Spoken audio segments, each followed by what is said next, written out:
पल्लवी सिंह, मसला वही कि खामनेई के मारे जाने पर भारत शोक क्यों नहीं जता रहा है, ये मुद्दा श्रीमती सोनिया गांधी ने उठाया। और इससे पहले उन्होंने दो ही मुद्दे उठाए हाल फिलहाल में, एक गाजा का उठाया था और एक यहां का। बांग्लादेश में हिंदू मारे गए वो उनका कंसर्न नहीं। एक मिनट धर्मेंद्र भाई, फिर द्वारा मैं उनको नॉक कर दिया, ठीक, वो उनका कंसर्न नहीं है श्रीमती सोनिया गांधी का, बोले वो दूसरे लोग देखेंगे। हम गाजा में चिंतित हैं और खामेनेई में चिंतित हैं।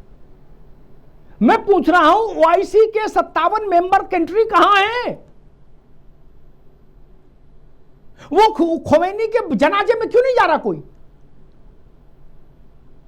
पल्लवी सिंह जी देखिए सर, भारत की विदेश नीति की यदि बात की जाए तो नेशन फर्स्ट के सिद्धांत पर आधारित है और ना कि किसी के प्रेशर में, किसी के दबाव में। दुनिया में कहाँ क्या हो रहा है, कांग्रेस उससे बात करने के लिए पूरी तरीके से स्वच्छंद है, स्वतंत्र है। लेकिन हमारा काम 140 करोड़ भारतीयों के हितों की रक्षा करना है। हाँ, हमारे लिए जो देश, जो हमारी प्राथमिकता है वो देश है, कांग्रेस की या समाजवादी पार्टी की बयानबाजी नहीं। भारत ने हमेशा शांति का पक्ष लिया है, दोनों देशों से बात भी की थी। और लेकिन हम यहाँ किसी की देश के घरेलू संघर्षों में मोहरा बनने के लिए नहीं बने हुए। हमें जो देखना है वो है हमारे राष्ट्रीय हितों की प्राथमिकता। से बचने के लिए इजराइल का दौरा करने गए वो। अरे मुझे बोलने दीजिए मुन्ना खान जी, बोलने दीजिए, उसके बाद आप बोलिए। मुझे बोलने दीजिए, उसके बाद आप बोलिए। कांग्रेस पार्टी वो पार्टी है जो सर्जिकल स्ट्राइक, एयर स्ट्राइक और ऑपरेशन सिंदूर में भारत के जवानों की वीरता को कटघरे में खड़ा करती है। जो लोग डोकलाम के समय आधी रात को चीनी दूतावास में भारत को नीचे दिखाने की स्क्रिप्ट लिखते हैं, वो ऐसी पार्टी के नेताओं की बात को ना तो सेना सीरियस लेती है, ना देश के नागरिक सीरियस लेते हैं। तो हम हमारे अयासी को सार्वजनिक तौर पे न करो, हमारे अयासी को हिंदुस्तान में न खोलो।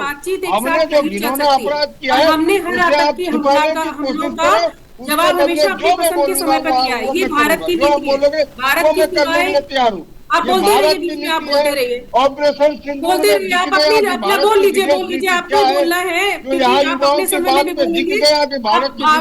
आपने बोला कि इजराइल की यात्रा नैतिक कायरता है, लेकिन ये समझ आपकी समझ दर्शाती है कि संतुलित विदेश नीति की समझ कितनी अच्छी है आपकी, जिसके बारे में आप ऐसी बात करते हैं। इकोनॉमिक समझ कितनी अच्छी है, तब आप व्यापार नीति पे बात करते हैं। ये आपकी स्थिति है और हमारे लिए राष्ट्रीय हित सर्वोपरि है। और ये सच है कि भारत के इजराइल और ईरान दोनों के साथ मजबूत संबंध है और इजराइल के साथ रक्षा और कूटनीति में सहयोग भारत की सुरक्षा के लिए अनिवार्य है।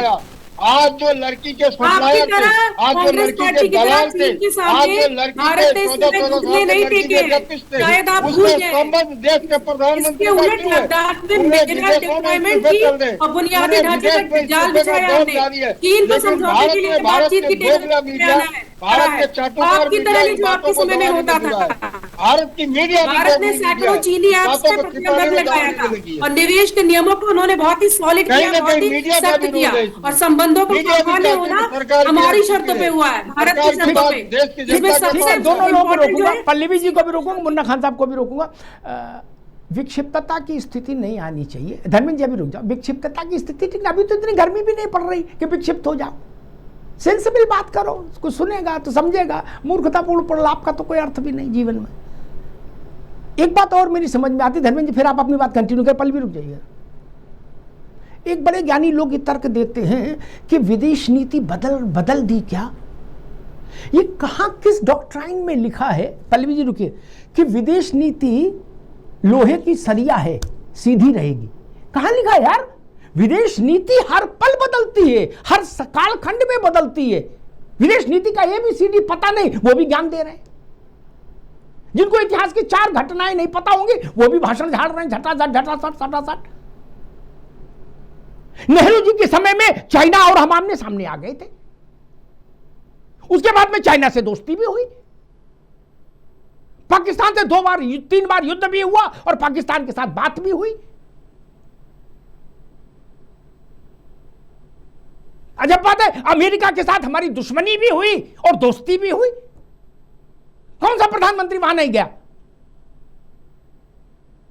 और इंदिरा गांधी ने अमेरिका को चिट्ठी भी लिखी थी कि हिज एक्सीलेंसी, मैं आपसे विनम्र निवेदन करती हूं कि पाकिस्तान पर अपने प्रभाव का इस्तेमाल करके पाकिस्तान को मना करिए युद्ध से। चिट्ठी लिखी थी इंदिरा गांधी ने। ये किसने, कहां से प्रचारित हो गया? इसीलिए मैं कहता हूं व्हाट्सएप पढ़ने वाले प्रवक्ता हमेशा नाक कटाएंगे अपनी अपनी पार्टी की। इस विदेश नीति, अरे विदेश नीति तो हमेशा बदलती है, हर पल बदलती है, राष्ट्र का इंटरेस्ट बदलता है, दुनिया का शक्ति संतुलन बदलता है, तो विदेश नीति बदलेगी। 1960 की विदेश नीति 2026 में कैसे रह सकती है? धर्मेंद्र जी अब अपनी बात कंप्लीट करिए, पहले जो कह रहे थे साउंड चली गई थी। जी जी अमिताभ जी, मैं जो कह रहा था उस पर आता हूं। अभी भारतीय जनता पार्टी की साथी पल्लवी जी कह रही थी चाइना पे आयात पे प्रतिबंध लगाए। यही दुख और तुलना है कि चाइना और भारत जब कन्फ्लिक्ट में था डोकलाम में, तो आपने 200 आयात बताए, 150 सर्जिकल स्ट्राइक कर दी, आयात बंद कर दी। और उस दौरान अमिताभ जी बड़ी जिम्मेदारी से कह रहा हूं, भारत और चाइना के बीच व्यापार और विशेष रूप से आयात कई गुना बढ़ गया। ये सेम है। मैं उससे आगे आना चाहता हूं भाई, हम तो प्रधानमंत्री जी के सिर्फ बयानों को याद कराते हैं। किस ग्लोबल साउथ की बात कर रहे थे, किस एम्पावरमेंट की बात कर रहे थे जो आज पेशकश भी नहीं कर सकते शांति की मेज पर बैठने की?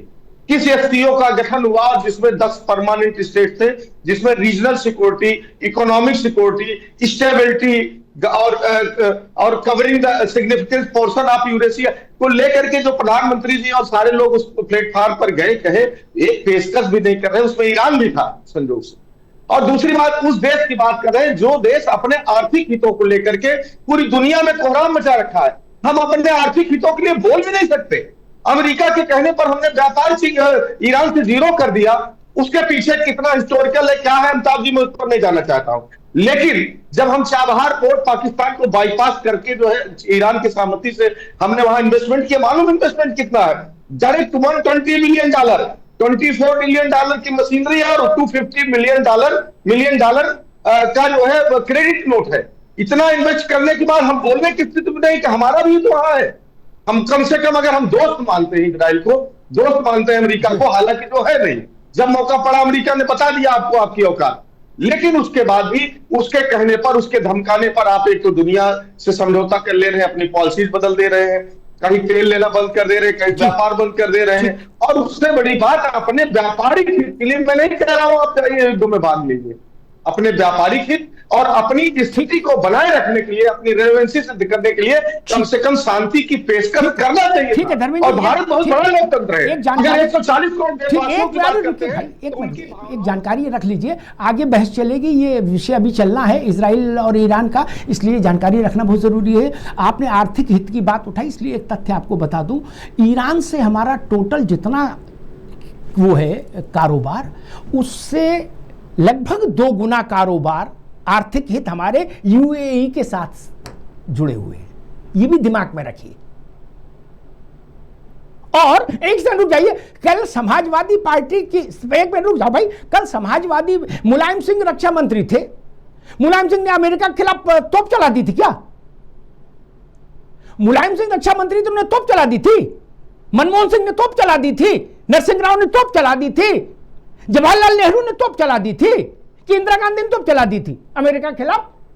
हमें उस प्रधानमंत्री का नाम बताओ अरविंद सिंह जी, मुझे उस प्रधानमंत्री का नाम बताया जाए जिसने अमेरिका के जाके 5-7 कंटाप मारे हो, सटासट बोला, मुझे बताया जाए। ऐसा कोई प्रधानमंत्री को रक्षा मंत्री पैदा हुआ नेहरू जी से लेके आज तक? मुझे बताओ। फर्जी बातों का कोई मतलब नहीं ना। क्या मनमोहन सिंह ने जाते ही एयरपोर्ट पर उतरते का बोला उसको, प्रेसिडेंट को, कौन है अटैची उठाओ हमारी, ऐसा बोला क्या किसी ने? या इंदिरा जी ऐसा बोल के आई थी, या नेहरू जी ऐसा बोल के आए थे, या राजीव गांधी ऐसा बोल के आए? कौन वहां जाके आवे तबे करके आया? अरविंद जी, ये भी देश को पता होना चाहिए ना कि भाई पूर्व के प्रधानमंत्री इतने वो थे कि वो अमेरिका में जाते राष्ट्रपति कंटाप मारते थे। ऐसा कभी हुआ क्या? मैं जवाब देता हूं। जी देखिए, मैंने शुरू में ही कहा कि हम अपनी अपनी बात रखते हैं, सहमत न हो तो तथ्यों के आधार पे खंडन करते हैं। मैं पहली बार कोई डिबेट देख रहा हूं जिसमें एंकर आपसे कोई प्रश्न पूछ रहा है, आप तिलमिला जा रहे हैं, एंकर को आप दलाल कर रहे हैं, आप कहिए आपके बात से सहमत नहीं है। मेरा राय ये है। दूसरा मैं कहूंगा, मैं जब भी कहता हूं तथ्यों के आधार पे कहता हूं, मैं कभी झूठ नहीं बोलता हूं। और कोई तथ्य को काट दे, मुझे लगेगा गलत बयानी दिया हूं, तो मैं तत्काल खेद व्यक्त करने के लिए और माफी मांगने के लिए तैयार रहता हूं। One life is not enough, Natwar Singh की पुस्तक है, मुन्ना खान को पढ़ना चाहिए। नटवर सिंह ने उसमें क्लियर कट रूप से लिखा है कि अमेरिका के दबाव में श्रीमती सोनिया गांधी के कारण उनको मंत्रिमंडल से हाथ धोना पड़ा। इससे बड़ा कौन सा सरेंडर का साक्ष्य हो सकता है? श्रीमती सोनिया गांधी का खुद का इंटरव्यू है कि अमेरिकी दबाव है। ये साक्ष्य है। ऐसे लोग दूसरों पे आरोप लगाते हैं तो आप साथ दिक्कत होगी। 1971 भारत जब पाकिस्तान और बांग्लादेश का मुक्त संग्राम था, तो अमेरिका को आईना भारत ने दिखाया था कि नहीं दिखाया था? तो अमेरिका उस समय आया खान के साथ था, तो क्या मैं आपको याद दिला रहा हूं, दोनों चीजें पढ़ा करिए तो आप विद्वान साथी, इसलिए मैं कह रहा हूं क्या अमेरिका ने आईना दिखाया कि नहीं दिखाया भारत को? और अमिताभ जी आपको याद होगा पीएनएस गाजी जब आपका तो पूरा हो गया, आपने सवाल उठाया, उनका उत्तर सुनिए। अभी केवल अरविंद सिंह की आवाज, धर्मेंद्र सिंह अभी रुकना होगा, अपनी बारी पर अरविंद सिंह की आवाज। आपने बात उठाई, उन्होंने सुन ली, अब वो उत्तर देंगे जी।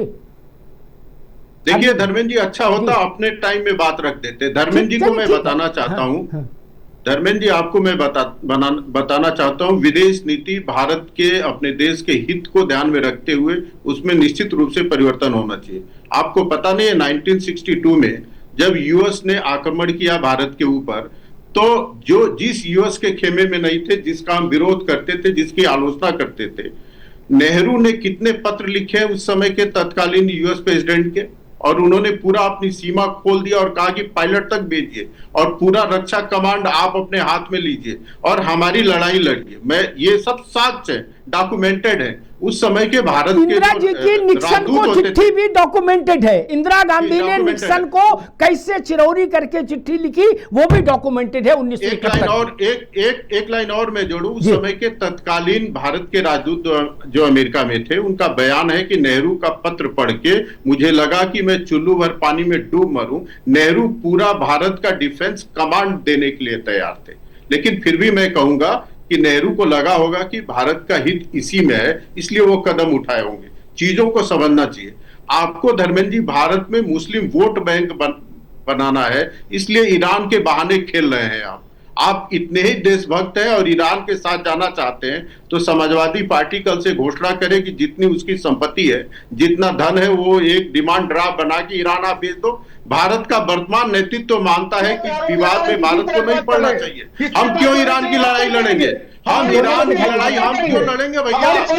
उसका टोकरा अपने सर पे क्यों लेंगे भाई? क्यों लेंगे हम? क्यों लेंगे? चिल्लाते क्यों? धर्मेंद्र चिल्ला क्यों रहे हो? आप तो समय में बोलो यार। आप जब बोल रहे थे तो मैं बीच में नहीं बोला। आप क्यों चिल्ला रहे हो? मैं समझ ही नहीं पा रहा। मेरे बाद अमिताभ जी से समय लेके बोलना, मेरे बाद अमिताभ अग्निहोत्री जी से समय लेकर आप बोलो। आप बौखला क्यों रहे हो? आप बौखला क्यों रहे हो? समय से परे फायदा नहीं है। अरे समाजवादी पार्टी वही है ना जो आईएम और सिमी के साथ खड़ी रहती थी। आईएम और सिमी को शांति दूत बताते थे। आतंकवादियों तक का समर्थन करने में आपको परहेज नहीं होता था। आप जरा अपना काला इतिहास देखिए। आज मैं इसमें बोलना नहीं चाहता था। एक समय आप आईएम को इंडियन मुजाहिदीन को और सिमी को भी शांति प्रिय संगठन मानते थे। बाद में कोर्ट ने कहा कि आतंकवादी संगठन है। अरे चुल्लू भर पानी में अखिलेश यादव को और पूरे समाजवादी पार्टी को डूब मरना चाहिए, जो पार्टी केवल मुस्लिम वोट बैंक के लिए भारत के हितों को ताज पे रख रही है। हमारे साथ इजराइल जाके खड़ा रहता है। कारगिल में जब पाकिस्तान घुसपैठ किया था तो भारत के साथ कौन खड़ा था? इजराइल खड़ा था या ईरान खड़ा था? आप बताइए, बालाकोट में हमने एयर स्ट्राइक किया तो हमें वेपन किसने उपलब्ध कराई? इजराइल ने उपलब्ध कराया, ईरान ने उपलब्ध कराया। इजराइल हमारे साथ हमेशा बिना किसी शर्त के खड़ा रहा है। भारत को कभी भी इजराइल के खिलाफ नहीं जाना चाहिए। क्यों जाएंगे? हमको पागल कुत्ते ने काटा है क्या? आपको मुस्लिम वोट बैंक की राजनीति करनी है तो करिए, आपको मुस्लिम वोट बैंक मुबारक, लेकिन भारत की जनता भारत के हितों के साथ है।